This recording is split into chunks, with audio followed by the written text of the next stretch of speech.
I found it really difficult to find out where the pork had come from, and it just really sparked a thing in me. And I was like, surely there must be a way to get good local pork. And I thought, all right, I can do this. I'll get a pig and I'll start growing our own meat. It won't be that hard. Surely I've grown every other kind of animal. Pigs won't be that difficult. My husband was like, what the hell are you doing with this pig? And I was like, it's all right. We're gonna grow some pigs. We're gonna eat their produce. It's gonna be great. And he's like, we don't have any farm. And I was like, it's all right. We'll work that out later. This is The Crackling. I'm Anthony Huckstep. The determination to create a better world can be an intoxicating driving force for change. After growing up in a regional New South Wales town on a mixed cropping and cattle stud farm, Lauren Mathers felt a real connection to the land. While running a small food store, she realised she couldn't source good local pork. Determined to stay local, she set about creating her own pig farm and now produces some of Australia's very best pork. Lauren, you grew up on a farm. What was life like on the farm back then? Growing up on the farm was pretty amazing. We had 2,500 acres to roam across. We had cattle, sheep. We grew rice and cereal crops, so there was always something happening. Mum and Dad were always working, and I just felt like we were outside all the time. We never watched telly. Mum just sort of basically kicked us out in the morning, and we didn't come home till night time. And I had a horse, so I would ride my horse to my friend's place, like 12 k's away. And I don't know, we were really privileged, always up a tree and helping Mum and Dad. I remember, helping Dad in the shearing shed. I'd take days off work and rouse about for him. I'd drive the snig bin on the tractors when we were harvesting, and I don't know, I felt really lucky that we got to experience all that. What was food like? Take us to the kitchen in your childhood. What sort of dishes did your parents prepare? Mum's a really good cook, and her mum was a really good cook too. So I was always in the kitchen with Mum. We'd make cakes and cookies and made everything from scratch always. Mum grew a lot of her own food as well, so we had a beautiful orchard and a veggie garden, which was pretty scary because we've got some snakes up here. But the food was always good. I can never remember eating a good pork roast though, ever. Like, it was just something that we never had, and when we ate it was just it's nothing special except for the crackle. But Mum was a good cook. She would experiment with like Thai and Vietnamese food, and we never sort of went hungry. And we grew a lot of our own meat as well, so we're always eating our own cattle and sheep and chooks. I remember, killing the roosters and the chooks when it was time to eat them and watching them run around the backyard with no heads. It was super entertaining.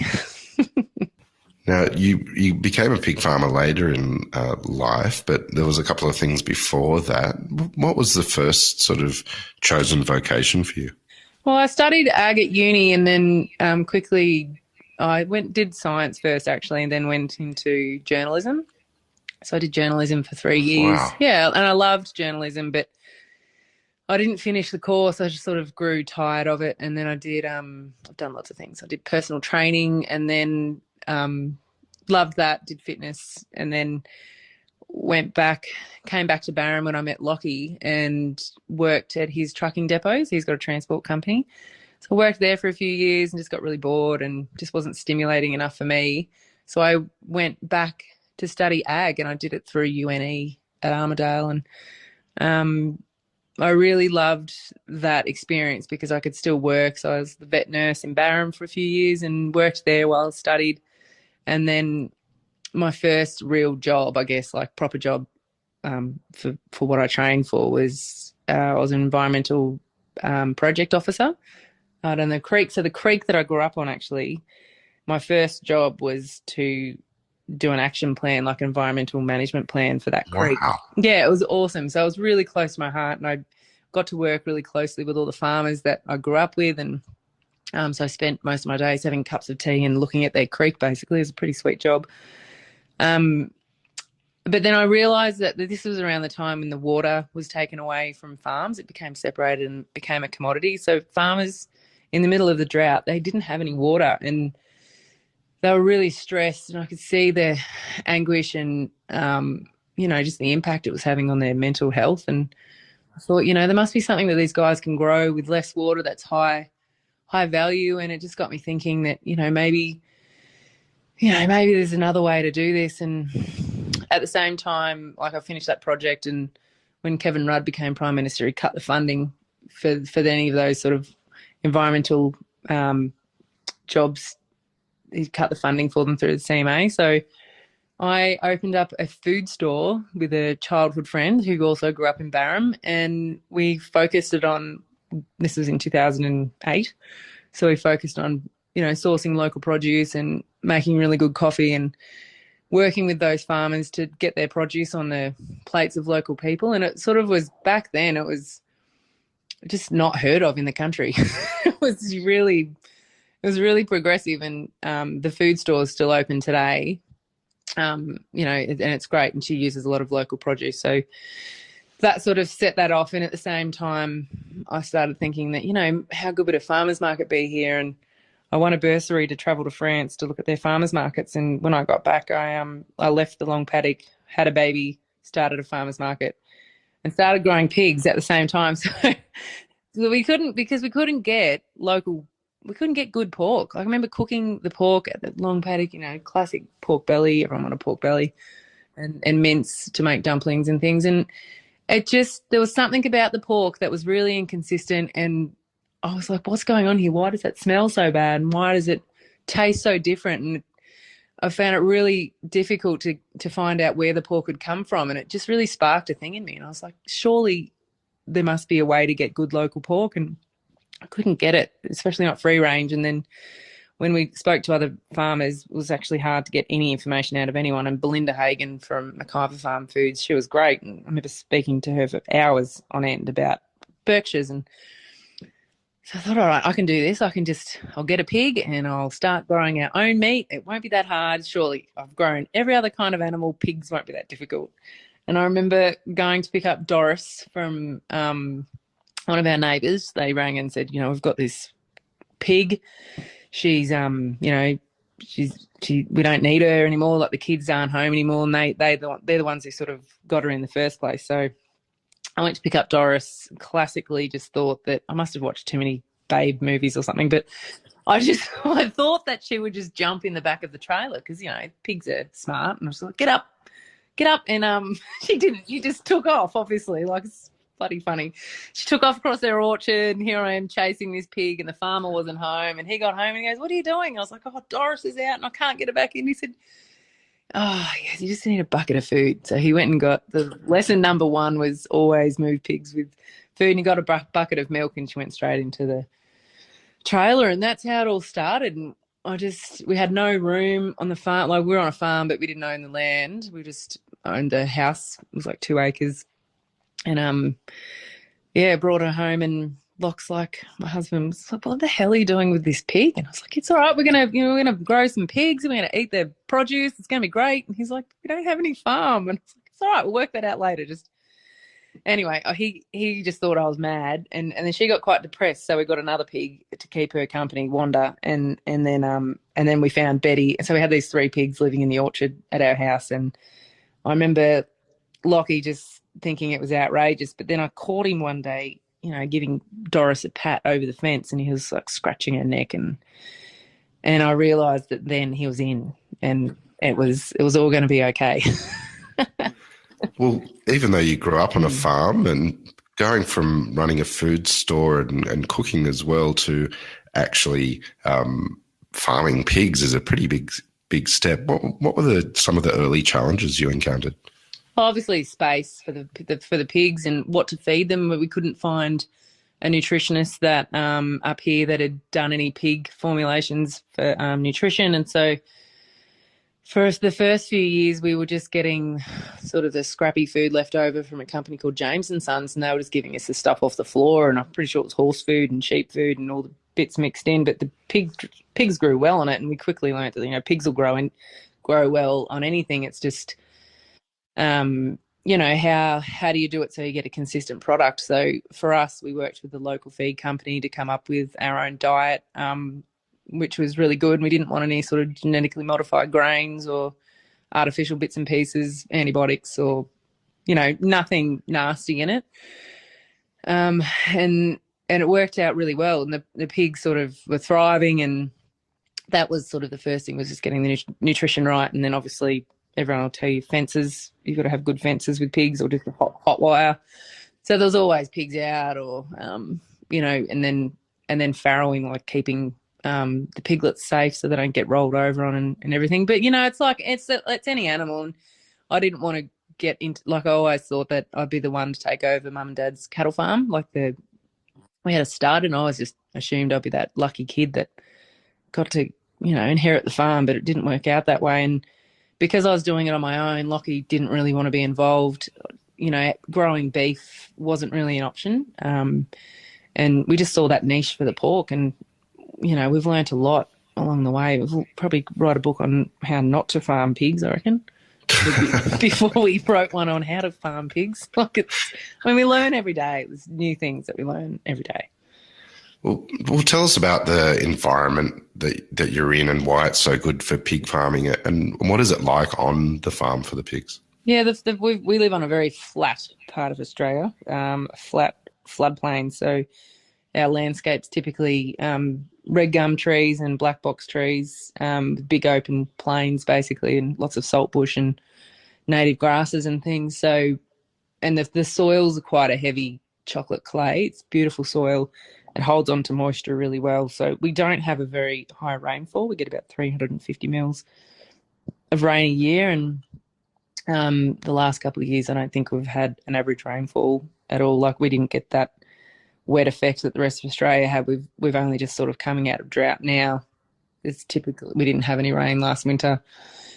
So we've been, you know, it's been really, that's the most stressful thing, I think, is this environment. It's really arid. It's really hot and dry in summer, and typically meant to be wet and very cold in winter. So, I mean, this morning everything was just ice. We had ice on the windscreen. There was ice in the buckets, like the pump freezes.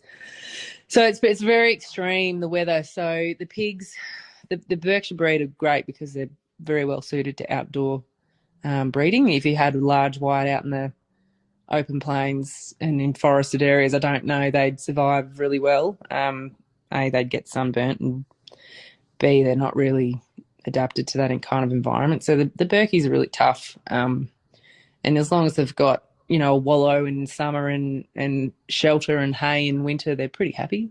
We noticed that throughout the drought, not having any grass or anything for them to graze on. And I was personally really stressed, and it affected me really deeply, the drought. And it breaks my heart seeing the ground so dry and there's nothing growing. But the pigs, I remember being down the paddock one day, and the pigs, you know, were splashing around in the mud and underneath the trees in their straw, and they didn't look stressed. Like, they were really happy. So I thought, you know, it's okay. Like, the environment's always going to be changing. As long as the animals are happy, that's the main thing. Well, the pigs are free range. What does it take to maintain that? Yeah, I mean, we've always just had humongous, big, open ranging paddocks, and really that we noticed during the drought that we just couldn't run the animals like that, and we've shifted towards a more when we get our cover crops up and everything's revegetated and recovered, we'll move them in a more regenerative kind of manner. So small paddocks, moving them often, and that's going to be better for our soil, better for the animals. They're always going to have grass if we manage the farm like that. And we've always just thought that big open plains is, you know, because that's how I grew up, just paddocks, big open paddocks, you know, heaps of room to range, but it's actually not that great for your soil. So and the ground cover. So you want those animals running high volume across that land in a short amount of time, and then you rest it for longer.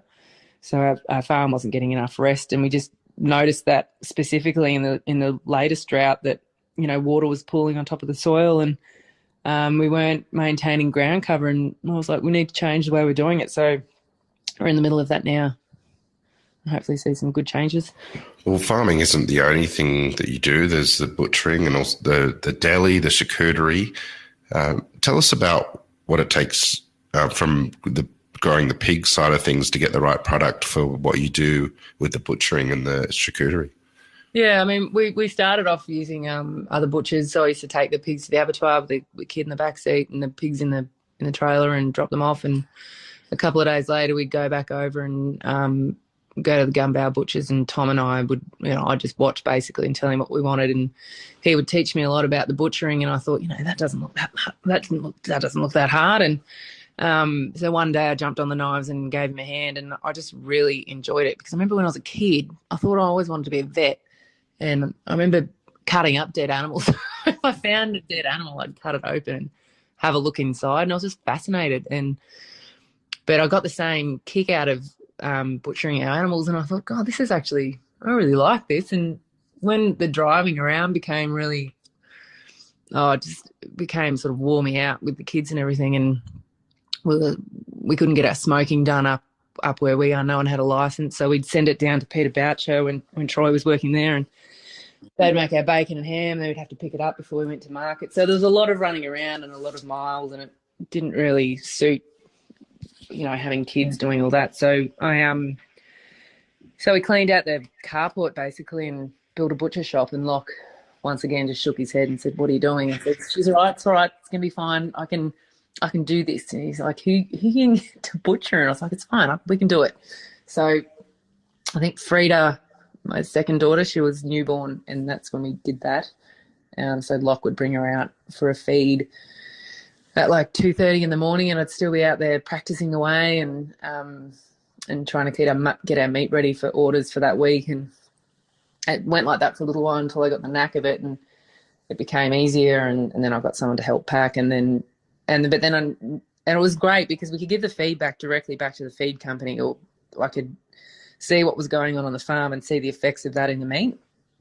So if we found like sometimes the meat would slip away from the fat, and we'd tell the nutritionist to back off on the oil a little bit, and I think that now they don't even put oil in it. So there was a really good relationship between what we were doing on the farm and the quality of the meat, and we've been able to have control of that process the whole way because we've always done the butchering. So I mean, but then obviously pigs yield so well, and you get so much use out of them that I actually thought it was a bit of a waste just to eat it as a roast or just to eat it as fresh meat. And when we went to France, we got to eat this amazing charcuterie, and I couldn't actually find anything like it in Australia. And I thought, we've got this amazing product, we need to preserve it. And it was just this real want to preserve it so it lasted longer, and it suited our business model too because we're a small farm and small numbers.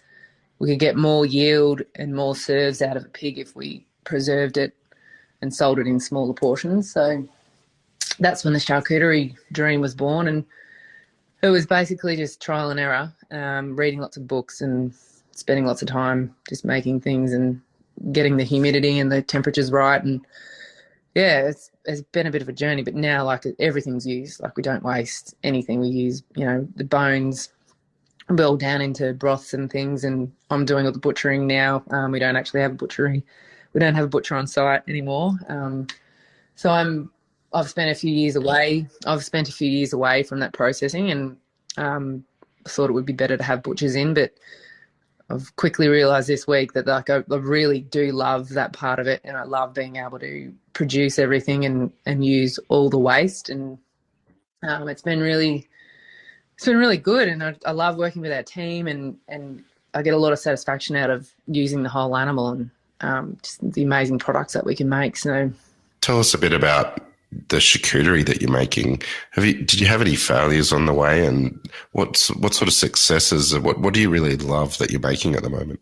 I really love at the moment I'm really loving the broths because they're so versatile. You can do anything with them, and they use all that waste, like the bones and the fat and things that you would normally just piff out or give to the dogs. We're actually turning them into nutritious goods. So I really love that side of it. But I mean, you can't beat whole cured mussels like Capicola, Lonza, and Little French ham. Those three products I think are just so delicious, and I never get tired of eating them. And they're just we learnt along the way different ways to cure and different ways to like different lengths of time of curing them now. And whereas when we first started, we'd salt everything down and leave them for sort of 10 days and we just wash them off and hang them up, cover them in spice. But now we cure them down for 3 weeks in the spice and the salt, and then at the end we equalise it with water for a few hours and then dry them and hang them up. And we don't put any extra spices on them. They oxidate when you put spices on the outside. So yeah, we've just always trying to tweak it and make it better. And we do a lot of pH testing now, whereas before we just use anything. But now we're sort of focusing on larger animals and getting that real depth of flavour into the meats and making sure that they're, really hitting that sweet mark. Well, we'd love to make salami, but we've got someone in Sydney making that for us today. Actually, he's doing the first batch. So, I think the salami will be next level good. We're using old sows that have sort of reached the end of their breeding life, and for us, that's like the ultimate thing is, getting value out of every single animal. And the girls that aren't breeding well, I mean, the guys rang me from Sydney today and said these pigs are unbelievable. I'm like, I know, that's why they're there. So I think that'll be exciting, that next sort of step with the charcuterie that we're doing. Well, if pig farming and butchering and making charcuterie isn't enough for you to do, you also established a cooperative to build a community-owned micro abattoir in Barham as well. Can you tell us about that? Yeah, I mean, like back in the day when I was telling you about when we used to take the pigs down to the abattoir with the kids in the back seat, I mean, that was a half an hour drive, and they rang one day and just said, don't send your pigs, we're closed. And I said, oh, I'll send them tomorrow. And they said, no, you can't, like, we're closed. We're done. And it was a real shock because they were family owned and operated. And at the time, I remember thinking, oh, maybe we should just build our own. But then we'd spoken to other farmers about it, and they were like, maybe we could all do a mobile abattoir. And we looked at that, and it wasn't really going to be a viable thing for our area because everyone's so fast, like spread apart. So we sent our pigs to the next abattoir along, which was Echuca, so an hour away. And then nearly a year to the date, they closed their doors with no warning, and we had to go to Benalla. And it was just a snap, like the pigs were on the trailer ready to go. And I just remember the feeling of insecurity I was like, this is our business and this is our livelihood, and it's worked so well because we've had an abattoir. And if we're going through this, other people must be in the same boat. So we called a meeting at our house, and we had 40 people, like 40 farmers came around, and had a few beers and a few snags, and all decided that we should build our own abattoir, and that we'd set up a cooperative so that, we just felt power to the farmers. We all need it. We've all got the same common goal, that we want an ethical kill, that we don't have to drive, 3 or 4 hours one way to get them. We'll be able to, have our own delivery system. And we thought the only way that we're going to have a secure future with farming livestock in this region is if we build our own abattoir. And so last year we were lucky enough to get the council on board, and they helped us secure enough money, so over $2 million to build a micro abattoir. So the DA, like development applications, in the process at the moment. We've done all the pre-works on the site. This is going to happen. I just can't believe it's been like 5 years in the making, and we've got a really great group of people with the same vision. And I think that's why cooperatives have worked so well and last for so long, is because you've all got an invested interest in it. We've all invested money in it, and we all have the same common goal. So unless that changes one day, it'll be a really successful model that hopefully we can replicate to other areas. Because I know that other regions have trouble with exactly the same kind of thing, and we don't know, like JBS has just bought Riverlea, and then Hardwicks has been sold. So the decentralising it is, the meat industry in Australia it doesn't support small farmers, but models like this will. How has pig farming enriched your life? Oh, I can't imagine my life without pigs now. It's no, I can't. It's really strange. It's just like who we are now. And it sounds so strange. And when I try and look at ourselves from the outside and look back in, like we're essentially pig farmers. Like we never thought that we would be pig farmers, but I don't know. Like it's very grounding. It's taught me a lot of patience and life lessons. It's also given me a huge sense of satisfaction in growing pigs in a paddock free range the way they should be farmed, and that's always been very important to us, is letting the pigs just be pigs, and especially helping the Berkshire breed along. So, if we don't eat these rare breeds, then they won't be here for us. Australia's only got a certain amount of genetics. We can't import any genetics. So maintaining that breed and making it better and more resilient and more suited to our conditions and suited for the products that we make it's really, really important to us. And I can't imagine not doing it, to be honest. What do you think is so special about pork? I think remember the first time that we tasted our pork was the night before the first farmers market in Barham, and I remember tasting it and it just didn't taste like anything I'd ever tasted before. And I just think it's amazing that an animal, just because of its breed and how it's raised, can taste so good. And I think pork is so nutritious, and you can make so many different products out of it.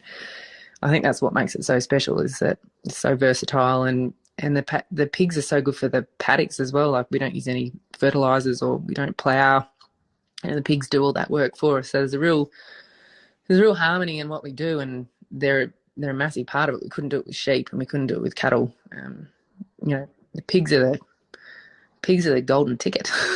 They're wondrous, the most wondrous animal, and they're just so cool to sit. Like, we can sit at our dinner table and look out and see our pigs running around the paddocks, and there's something very grounding about that. When you get the opportunity to sit down and eat your pork in a restaurant, how does it feel? And is there some experiences that you can tell us about? Oh, I'm really, really proud, actually. The most recent, there's obviously not much dining happening in the last 12 months, but most recently we went to Fire Door in Sydney. We were lucky enough to nab a spot at the bar, and I just sort of sat down with the staff and, I could share our story about what we're doing and where we see our business heading, and, how important the pigs are to our farm and how we're farming regeneratively. And then we got to sit at the table, and they opened the doors and we watched everyone come in, and then Lennox cooked for us, like right in front of us. He cut these huge big racks and flamed them over the grill, and then we watched his sous chef cut them up and we ate them. And it was, everyone in the restaurant was eating our pork, and the guy sitting next to us, he was like, "Oh, this is the best pork ever." And he looked over and he goes, "Are you guys the farmers?" And we're like, "Yeah, that's our pork." And he's like, "It's amazing. This is so good." And it was like this really crazy moment where we were like 900 kilometers from home, and this random guy next to us was just eating our pork, and he could actually tell us face to face. So it was pretty epic. Like, those kind of things, you never get tired of going out and eating your own produce at a restaurant. It's all very surreal, and but it's important because these guys that use our pork, they care about where it comes from, and those relationships with these chefs and restaurants is, integral part of what we do. And we don't work with people who don't care about where their produce comes. We're, very picky about who uses our stuff, and it's paid off because you have these long-lasting relationships with people. Now that you can get good pork locally, how do you like to cook it at home? We don't eat a lot of pork at home, to be honest. We don't eat that much meat, but when we do eat the pork at home, I still think you cannot beat a crumbed pork schnitzel. There's something about a crumb pork schnitzel with parmesan and all the fresh herbs out of the garden in it. It's so crunchy and yummy and sweet, and you keep them nice and pink in the middle. And I could eat schnitzels till the cows come home, or till the pigs come home. Like, they're not too fatty, like it's beautiful stuff. But then I also am like totally in love with our ramen broth at the moment, because the ramen's just you feel like you're injecting your body full of goodness. It just makes you feel so good and warm. And so yeah, they're probably my two favourite things that we're eating at the moment. Do you have a secret tip to making good ramen at home? Yeah, just use good bones basically, and just boil them down until they get until the bones become, you can sort of squish them between your fingers till they become really soft. So that means all the goodness has come out of the bones. And then we use an organic rice miso that we get from one of the farmers markets in Castlemaine, and I think those that is essential to the flavour and the umami in the broth. And, you know, you get old soft poached egg, and I don't even put extra pork in it. I just have it like that with noodles and fresh chives. But I think you've got to boil bones down enough so you're getting all the fat and the marrow out of there to make it really, really good for you. Now that you are a pig farmer, and as you mentioned earlier, it surprised you a little bit, but what do you love about what you do and the life that you guys live now?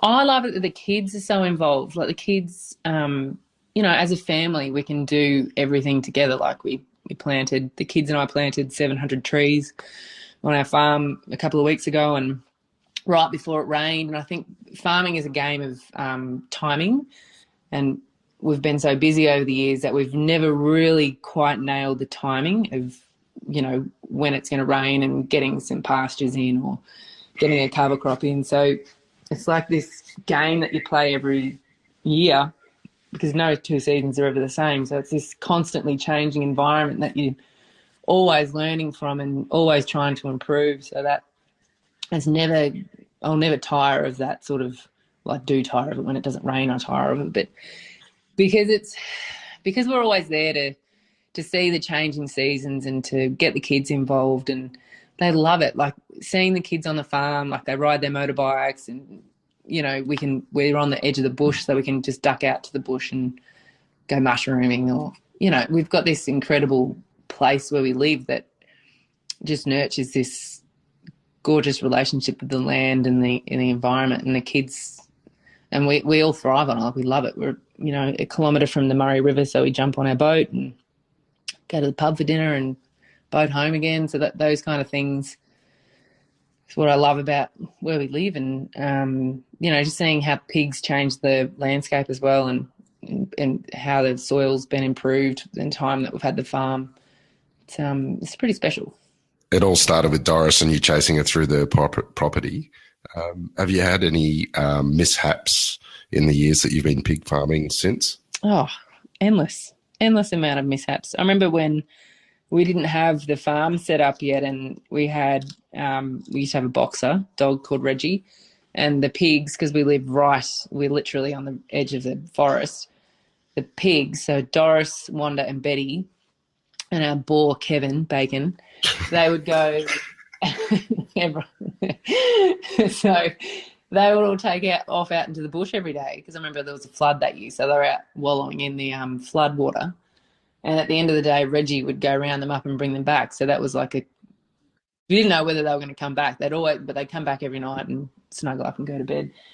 I remember when we first had Doris, she used to sleep on the back step with Reggie, so she thought she was a dog for a while, and she just became she got too big, and I was like, come on, out of here. I think this is just not cool. Like, so yeah, you have your sort of funny little moments where, you know, piglets get out and, you know, they chase bike riders down the road, and mostly good things happen. And, you know, pigs are comical creatures. They're always doing something funny and making you laugh, or, you know, biting you on the leg because you've picked up their piglet. I've got tusk masks in the back of my leg from a boar throwing his head at me because I got in between him and another boar. And yeah, like it's mainly good things.